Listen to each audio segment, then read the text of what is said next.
Hello everyone, কেমন আছো সবাই? আশা করি সবাই ভালো আছো। আমার এই একলা থাকার গল্পে তোমাদের সকলকে স্বাগত জানাই।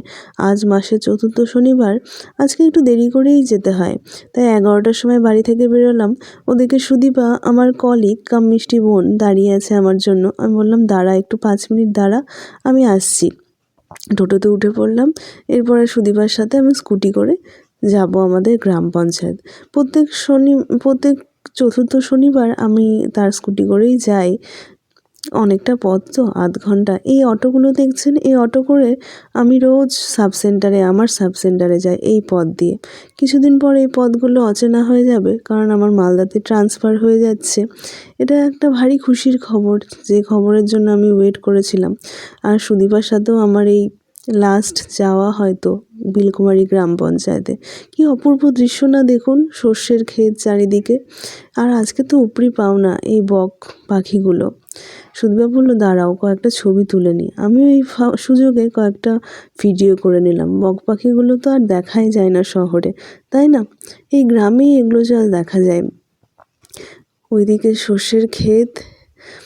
এই যে সুদীপা যে আমাকে নিয়ে যাচ্ছে, সেও ছবি তুলতে ব্যস্ত আজকে। এত সুন্দর দৃশ্য সত্যি, পেছনে সামনে চারিপাশে শুধু সর্ষের ক্ষেত আর সর্ষের ক্ষেত। আর বক পাখিগুলো কি সুন্দর উড়ে যাচ্ছে দেখুন, দারুণই না লাগছে। এই দৃশ্য সত্যি শহরে আজকাল দেখা যায় না। শহরেতে শুধু বাড়ি আর বাড়ি। গ্রামেই আমরা এই মুক্ত অক্সিজেন, এই পাখি, এই সর্ষের ক্ষেত, এই গাছপালা এগুলো দেখতে পাই। ওদিকে চাষিকে দেখতে পাচ্ছি, তার জমির জন্য তৈরি করছে। আর ট্রাক্টর নিয়ে জমিটার উর্বরতার জন্য কাজ চলছে। বক পাখিগুলো কি সুন্দর উড়ে যাচ্ছে দেখুন। কি অপূর্ব, মনে হচ্ছে যেন এখানেই থাকি সারাদিন। দেখতে দেখতে আমরা বিলকুমারী গ্রাম পঞ্চায়েতে চলেও আসলাম। এদিকে সুদীপা তার স্কুটিটা পার্কিং করে নিচ্ছে সঠিক জায়গায় রাখার জন্য। এই হলো আমার গ্রাম পঞ্চায়েতের মিটিং হল। আজকে আশা কর্মীরা আসেনি, তবে অঙ্গনওয়াড়ি কর্মীরা এসেছে। তাদের নিয়ে আজকে মিটিং হবে। সবাই আমরা এএনএম দিদি, সিএইচও দিদিরা এসেছি। এখানে আমরা এবার সাইন করে নেব।